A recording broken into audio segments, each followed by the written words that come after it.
Live on YouTube, Susan Michelle, this mic is all yours. Hi, this is Susan Michel. I am here in Western Massachusetts. It is great to be here as always. I am the author of Surrender to Joy, From Suicide to Serenity. I teach the transformational truth of A Course in Miracles. We are all here to study this beautiful text, to learn, to embody the principles of. And it's such a great platform to share our ideas on. And I have my two beautiful friends and soul sisters. Myrna Skoller is the author of Private Lessons with Jesus, which is a great supplement to A Course in Miracles workbook for students, along with quite a few other books. How are you today, Myrna? Joyful as always. The weekend is ahead, and it's always good. Yeah. Yeah, and you have your red on for Valentine's Day. You look very pretty in that color. I know we have Valentine's Day tomorrow, Oh, which is yeah. so fabulous. Uh, I'm looking forward to that. And then Glorian is here as well. I'm so happy that she will be joining us today. I missed you. How are you, Glorian? Great. I'm doing very well. Thank you. Glad to be here with both of you today. And yes, You Myrna, you do look beautiful as always. do. I have two beautiful soul sisters to speak with today, so it's a reflection on all of us. I'm glad we're all here. This is great. Beautiful. Our light shines brighter when we are together. I really believe that because I know when I leave, I'm always radiating at a higher frequency than when I come in. So I love our sharing. The truth is so beautiful, but A Course in Miracles tells us we need our brothers to get back to heaven. So we really need each other. We can't do it alone. Um, I will start with the introduction of my book, Surrender to Joy. I do see quite a few other people in the chat room. So if anyone has anything to share, I'd love to hear your thoughts. Just raise your hand and let us know. And in the introduction of Surrender to Joy, I write, my passion is God. God is love and joy and beauty. He is all that is good in the world. Everything else is our own miscreation. When we are filled with joy, we are connected to God.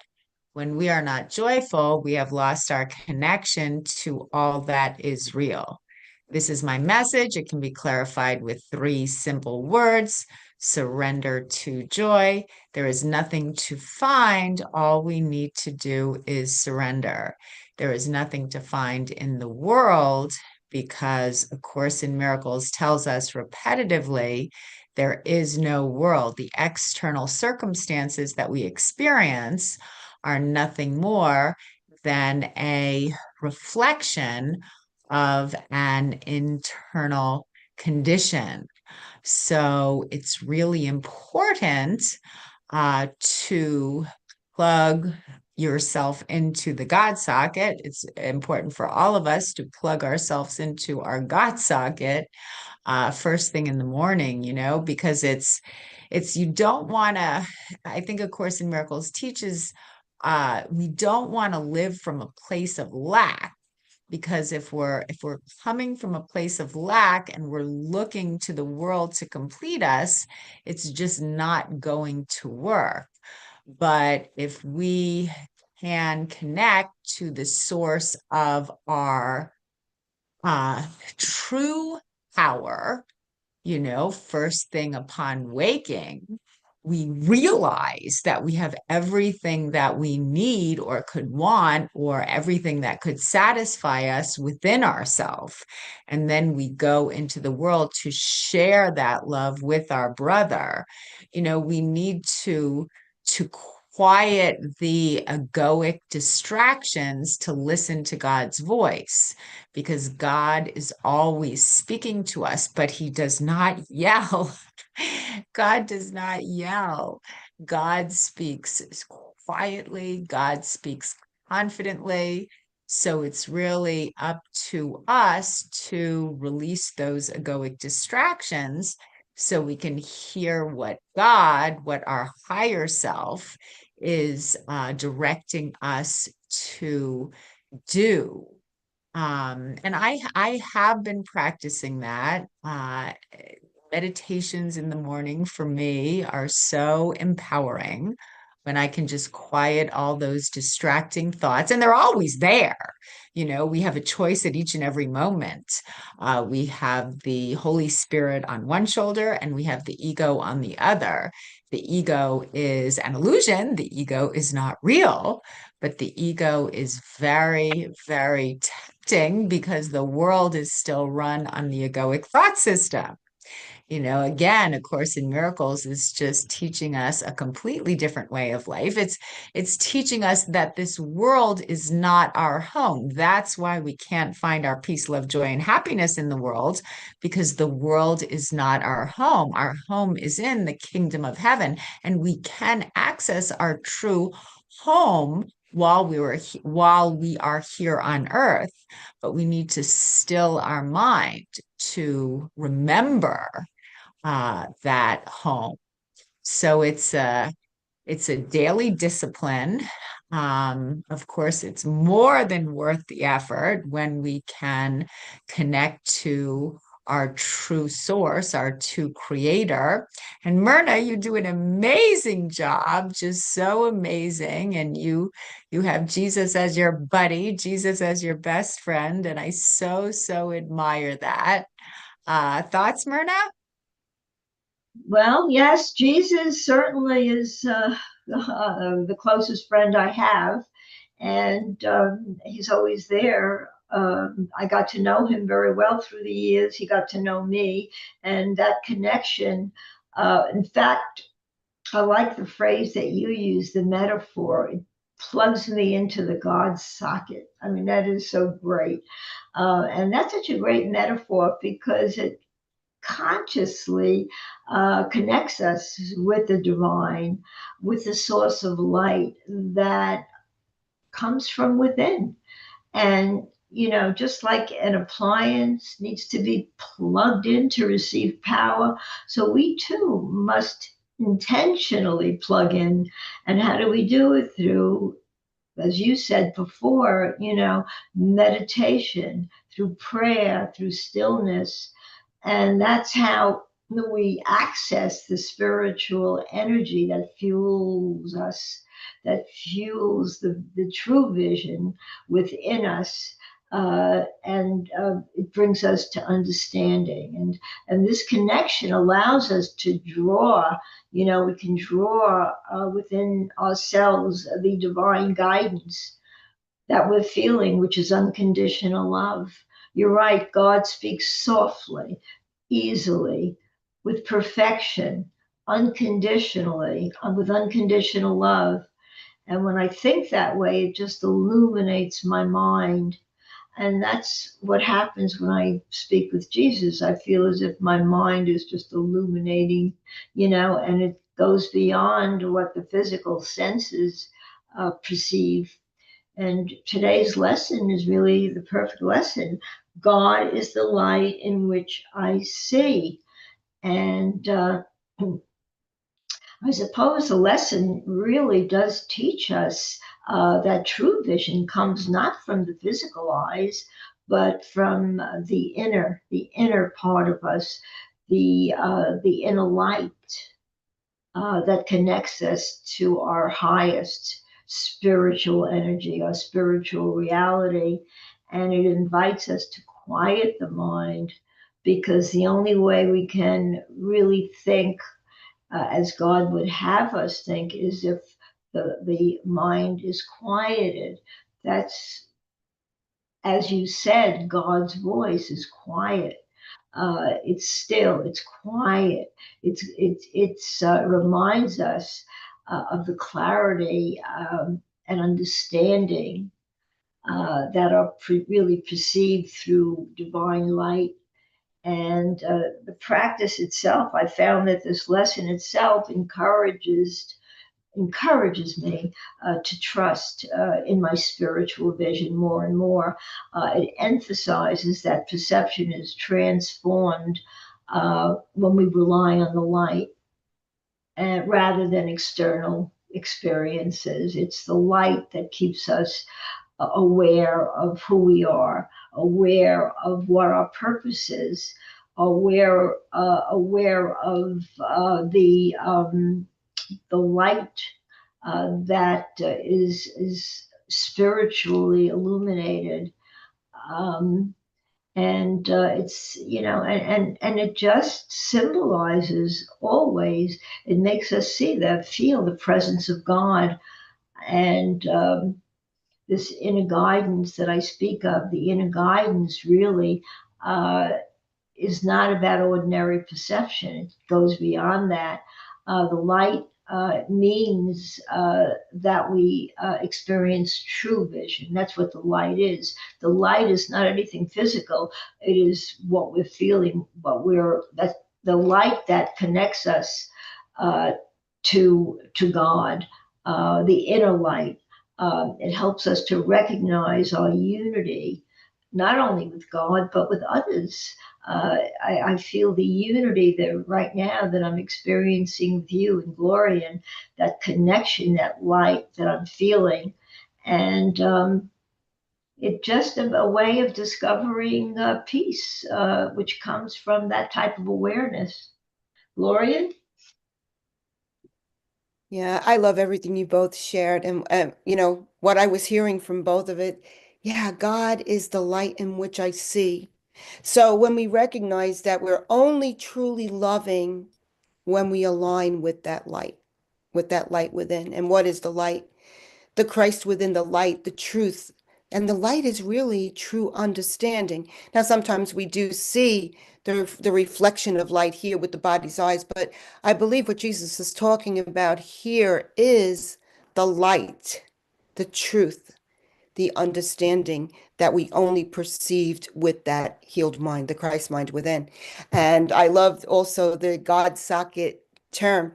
And that's it. We have to plug into that God socket, which is the silent mind where we're receptive to listening to the still small voice and being led and directed where to go and what to do and what to say.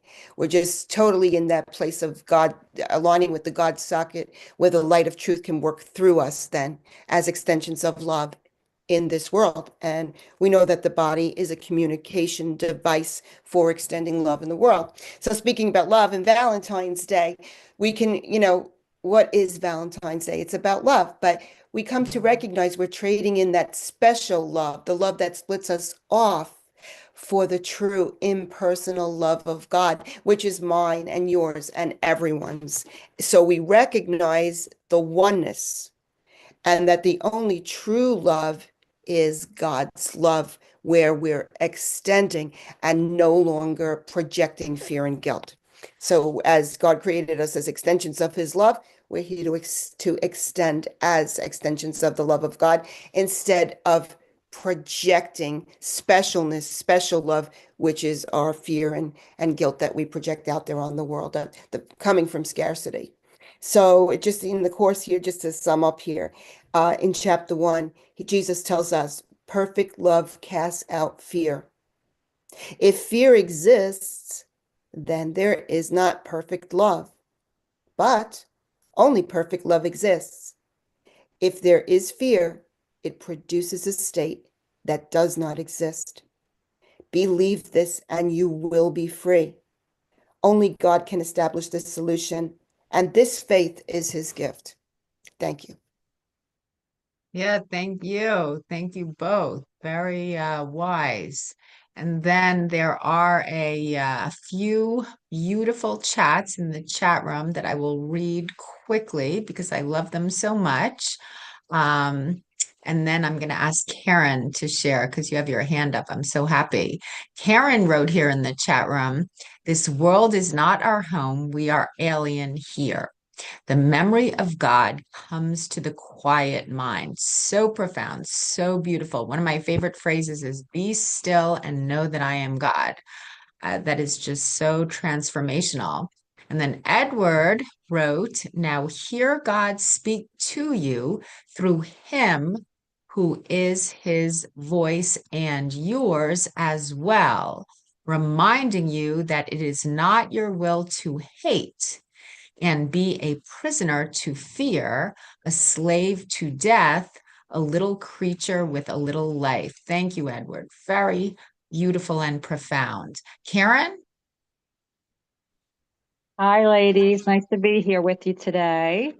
I want to start off with what Susan Michel shared in the beginning, which is so synchronistic with what Michele and I shared this morning. You were talking about lack, and we were talking about lack in our class this morning. And basically, it just reminds me that the one problem is our belief that we separated from God, which is the belief that we are lacking, that we think we're lacking something when we have everything, as you said. We are everything, as you said.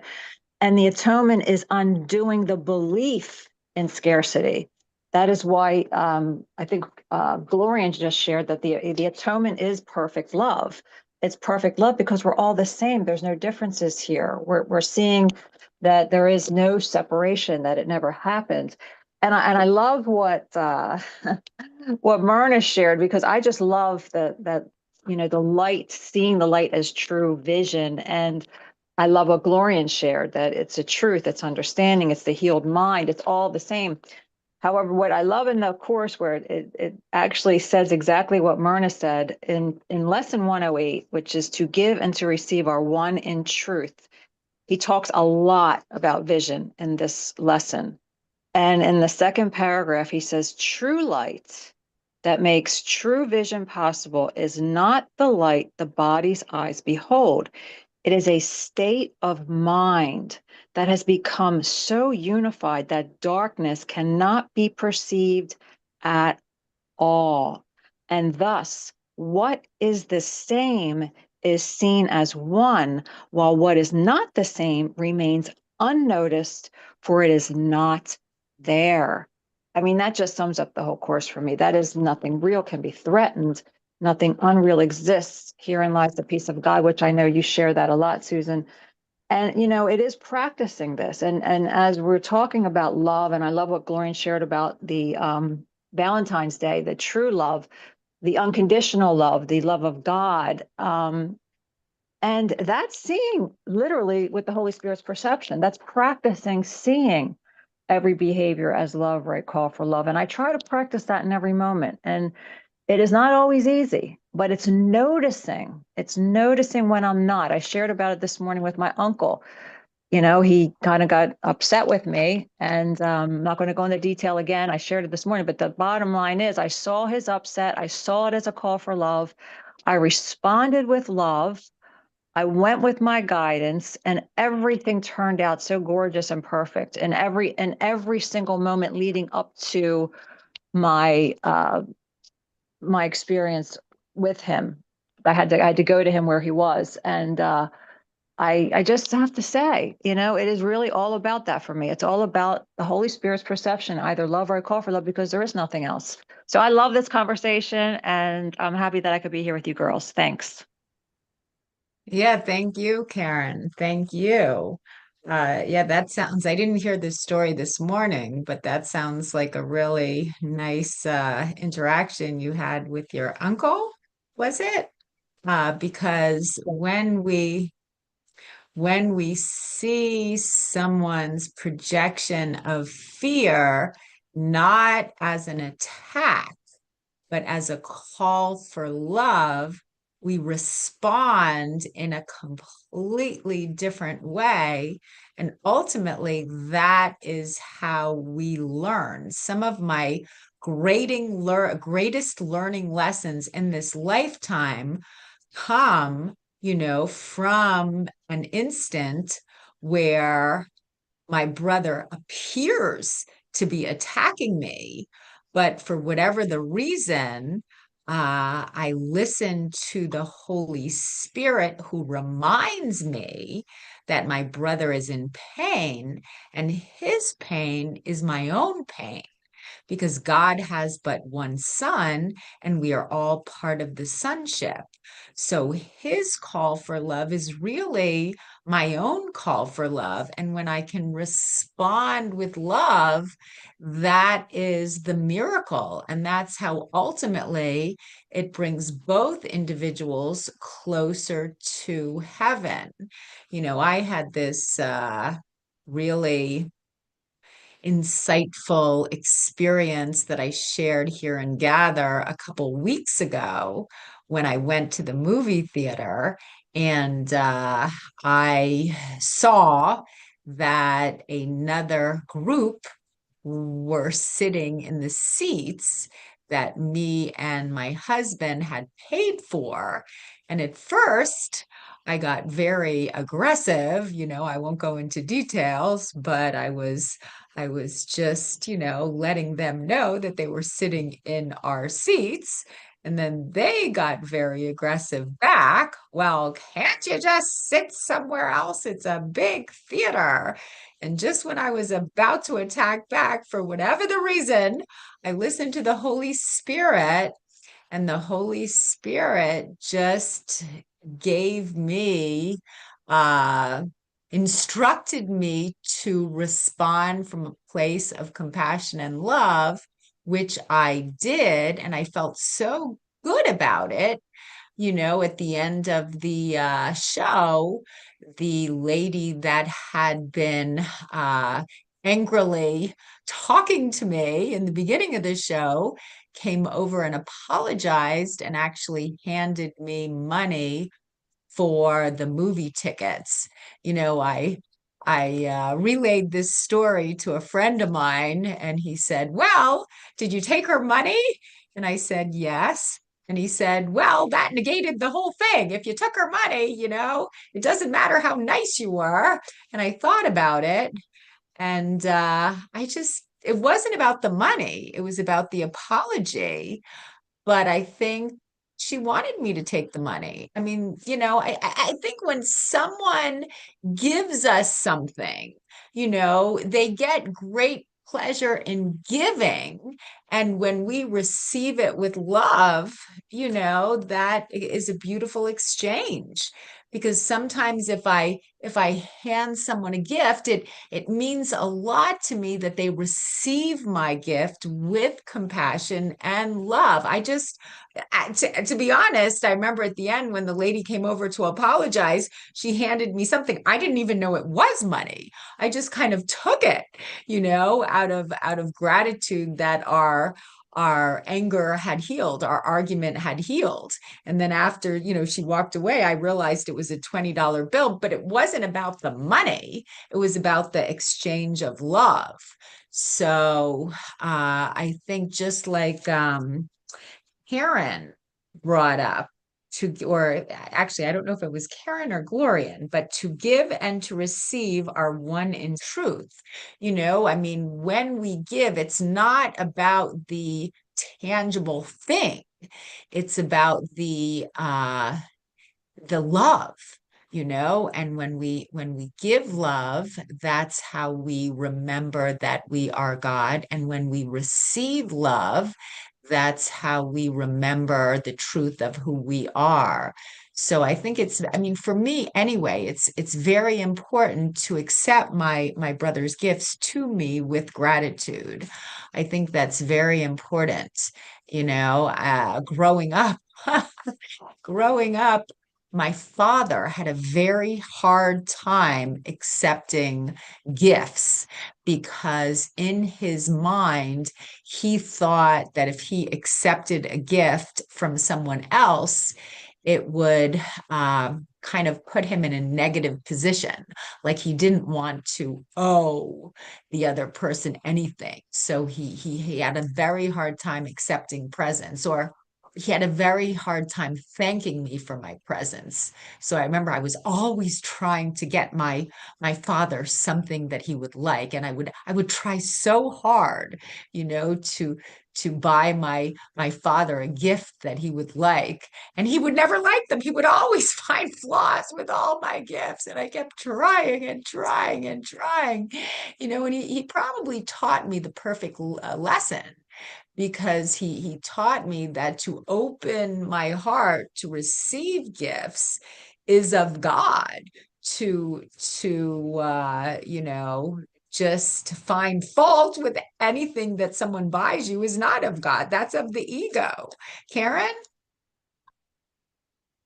Yeah, thank you for sharing that. I have that same experience with my uncle, and my husband had that same experience with his father, and it made my husband feel very bad, very, very bad. Every time he tried to give his father something, "What did you buy me that for? I don't need anything. Don't spend your money." Was your father very practical? Was he a very practical person? Yes, Yes. that's old school, and that's exactly what my father-in-law was. Old school, only buy me something practical. Don't buy me anything but that. So with my uncle, it's the same way when I try to give, and I will just do it anyway. I'm gonna say, Liz, take it anyway. And if you don't take it, I'm gonna throw it out. That'll burn him up, because if I say that, I will. I'll throw it out. If you don't take it, I will throw it out. He'll take it only so I won't throw it out. But it's like, just, I want to give to you because he does so much for me. And I think you're right. To give and to receive are one in truth. I think that lesson for me is the whole entire course. It is everything. And I think it reflects that we are each other, that I am you, you are me. And yeah, so thank you for sharing that, because I think it's very true for me too. And I can relate. Thanks. Thank you, Karen. Myrna? Yeah, I love this whole conversation because, what the Course in Miracles teaches us that we learn from each other. We teach and we learn it's the same thing. It's one and the same. And it's amazing that I'm still learning, uh, just in the various different experiences that you speak about, I don't know, somehow it seems to me that when somebody complains or is not happy with something, whether it be a gift or whatever, to me, it's perceiving lack. That really is, as the Course in Miracles teaches. What is lack? Lack is not a true condition, really, because we're not really wanting for anything. We're not lacking, but it's a perception, really, that really comes out of separation and fear, and the belief in lack really stems from the ego's illusion that was separate from each other, that was separate from our source. But in reality, we're inherently whole and complete, and feelings of scarcity or deprivation are really illusions. That's all they are. And it doesn't just leave us there. That's what I love about the Course. It doesn't leave us there saying, well, you're feeling deprived, or it gives us the antidote. And you know what that is? That's forgiveness. It really is. The antidote to fear is really forgiveness. And then we sort of latch on to what the true meaning of forgiveness is. And that's the recognition of our spiritual abundance. And that by shifting this perception from fear to love, we realize that true abundance comes from our connection to love, our connection to the divine, not from external circumstances or material possessions. It's not about that. It's all about the feeling that we derive from it. And it's also, in a way, we talk about lack, but it also is a call for love, really. When somebody is, not expressing love in whatever way they may not be expressing it. So whether it appears in the form of either anger, fear, distress, um, it all arises actually from the sense of separation. And we just, in a way, a call for love is really a plea for compassion, a plea for understanding. I think that person that really handed you the money wanted that, that understanding, and it was her way of expressing that. And that's how I really took it. It made her feel better that she kind of gave you something because she seemingly attacked you.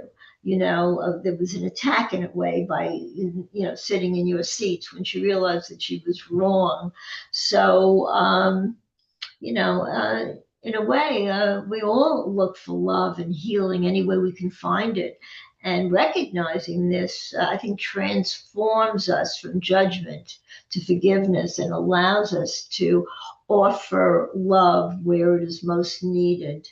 Okay. And by relying on our own inner vision, we can cultivate that sense of connection and understanding as well. And it's not limited to the physical world. No, it's not. It allows us to perceive the truth and unity in ourselves and in others. Gloria?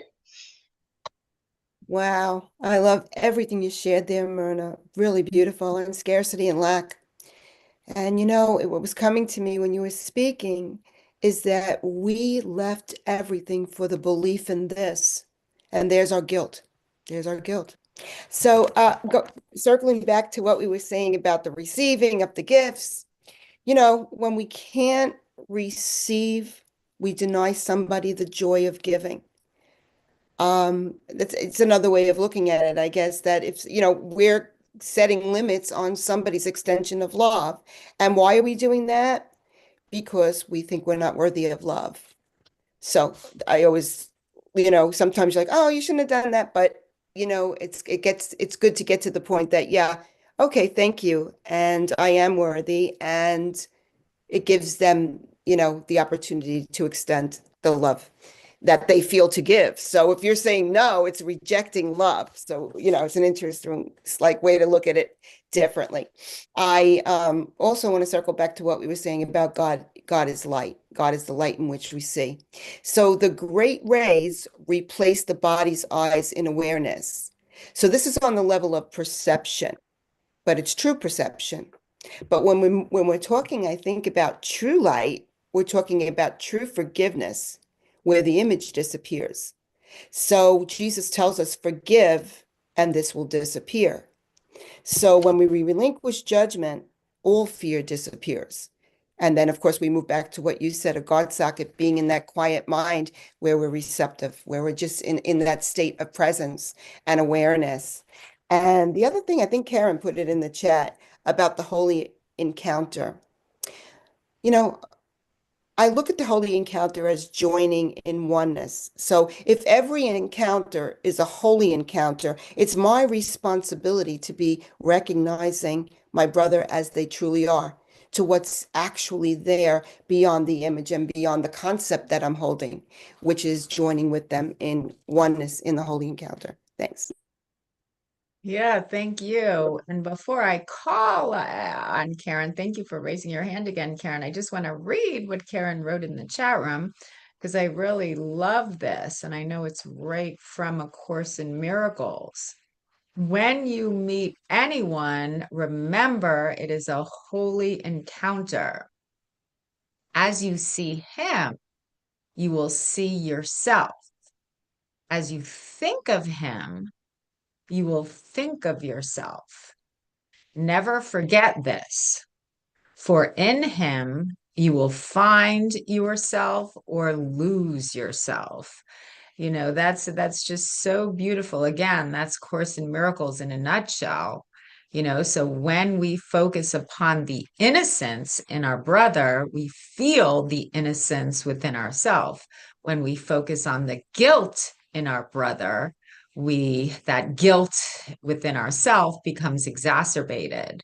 So why do we forgive our brother? We forgive our brother because that's the only place that we can experience, the only state of mind that we can experience the joy of God. It's through forgiveness, through love. Karen? Well put. First, I just want to say, Myrna, thank you. Everything you shared was so beautiful. I mean, it was just so perfectly put and beautiful. And, you just made me really think of something. You said when someone doesn't receive a gift, it's because they feel they fear lack. They're fearing lack. And that is, you just nailed it, because my uncle grew up very poor, and he was birthdays and Christmas, and they were given necessities. Like under the tree, he would get a pair of socks. 1 year he got a bubblegum machine. One year out of his whole entire childhood, he got a toy, and that was his prized possession. So he didn't know any better, and he only knew that he was to be practical, and he was brought up that way. So you really nailed it when you said that. So now I can see why he never buys anything new. He'll never buy clothes. He gets everything free, or he goes to the thrift store. I mean, everything in his apartment is from a thrift store.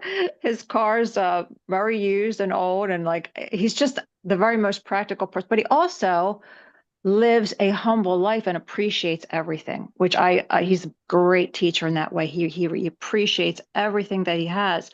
And so you really helped me in understanding that, Myrna. And also with what Glorian said, the holy encounter is joining in oneness. And that again takes me back to lesson 108, to give and to receive are one.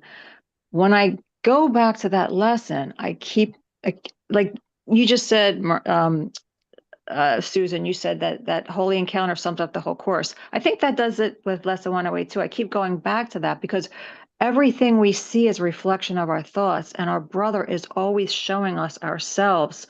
So I really love these reminders. And I also love what Glorian shared about, when we deny someone the joy of giving, then it goes back to the unworthiness. And that really is, I think, my personal opinion is all of our issues stem from childhood. And if it's not healed, it's going to come up, and it's going to keep coming up. Trials are but lessons. It will keep coming up until it's healed. So I think that unworthiness starts as children, and then we start to learn our true worth is established by God when we start practicing true forgiveness. Thanks. Thank you, Karen. Yeah, Beautiful. yeah. Thank you, Karen. Thank you very much. I do believe all our lessons stem from childhood, but I also think that the childhood pain points that we store in our unconscious mind, ultimately, we grow stronger by overcoming them. That Rob Schwartz is a good friend of Myrna's, and he talks about like soul lessons. We're born into this earthly classroom to learn soul lessons. And I think that I personally believe in reincarnation, although A Course in Miracles takes no stance on it. I personally believe in reincarnation. I personally believe that our soul chooses our parents because the pain points that our parents set up for us, they actually lead to greater wisdom by overcoming those pain points. I love that line, we don't grow stronger despite our challenges. We grow stronger because of our challenges. Without those challenges, we wouldn't develop our inner strength.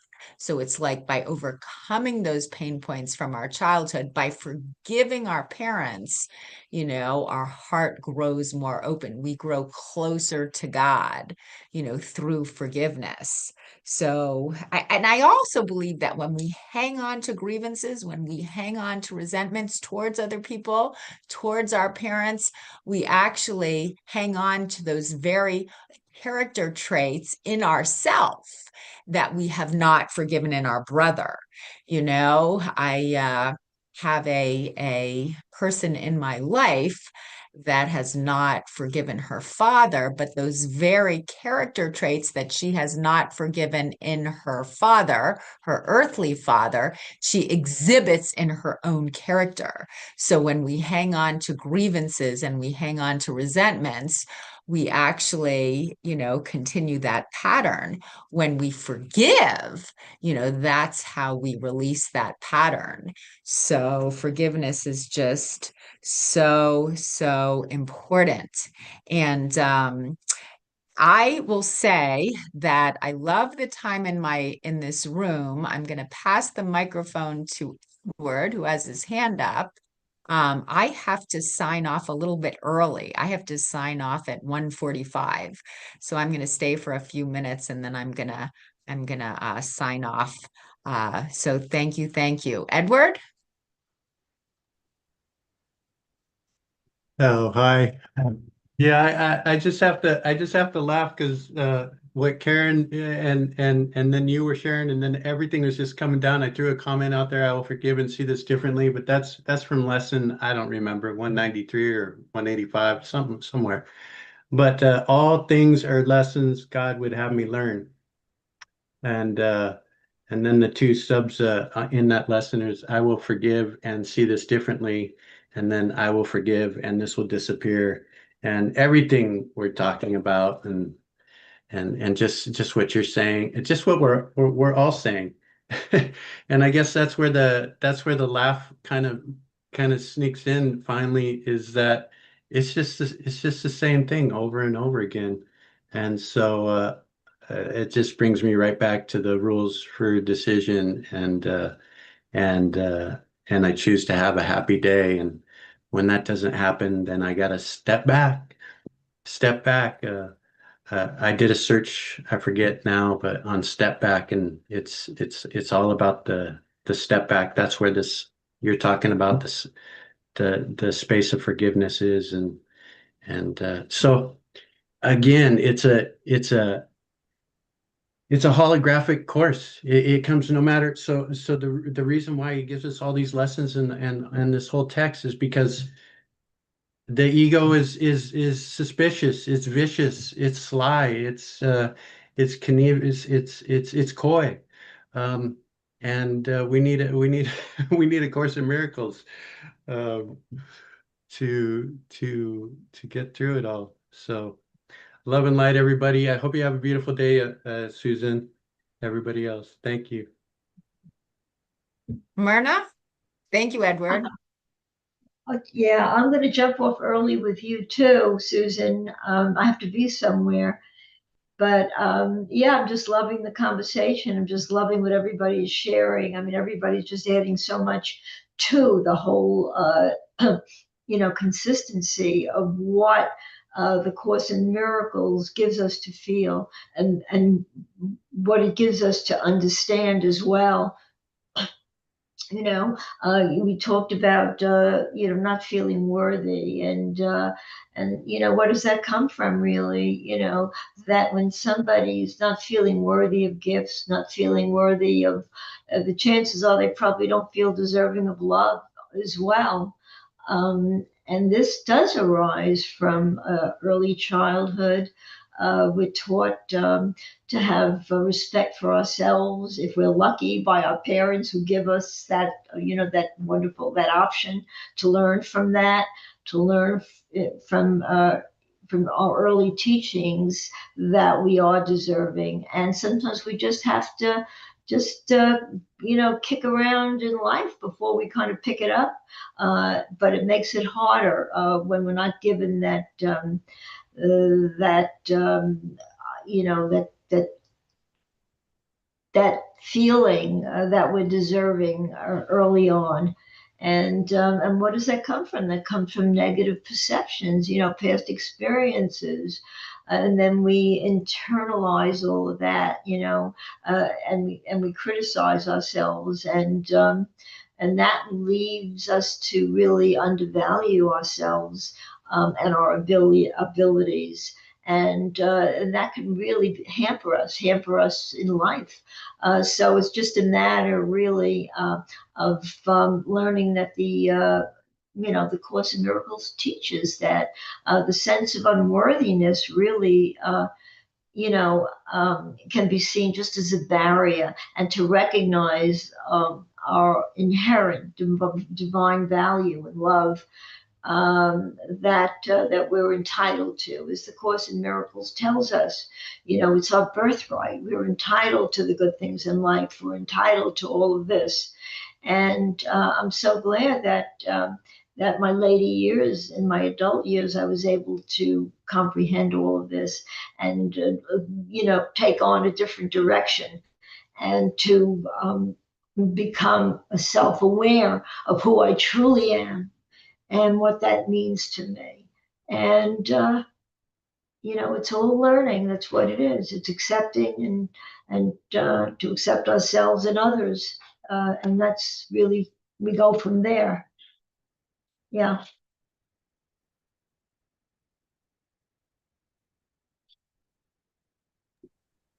It seems Susan did have to leave. So why don't we just close there for today? Thank you so much, Myrna. That was just so absolutely beautiful. And I appreciate it. I think maybe next week, Susan mentioned something on reincarnation. So maybe we'll touch on it next time. I won't But, be here for the next week, but I'll see you the week after. oh, Okay. okay. Okay. Well, we'll definitely miss you. Everyone have a joyous day and a beautiful weekend.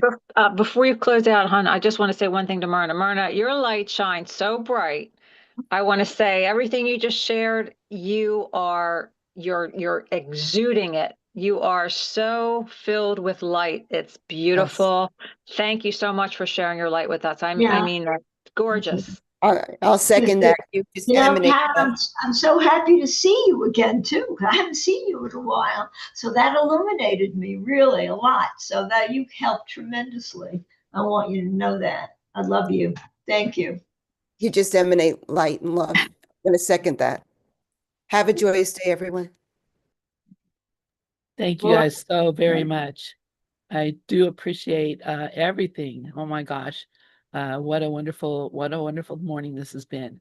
I'm going to go ahead and close this out. Rev Wayne is now sending me his lessons, so we'll no longer have him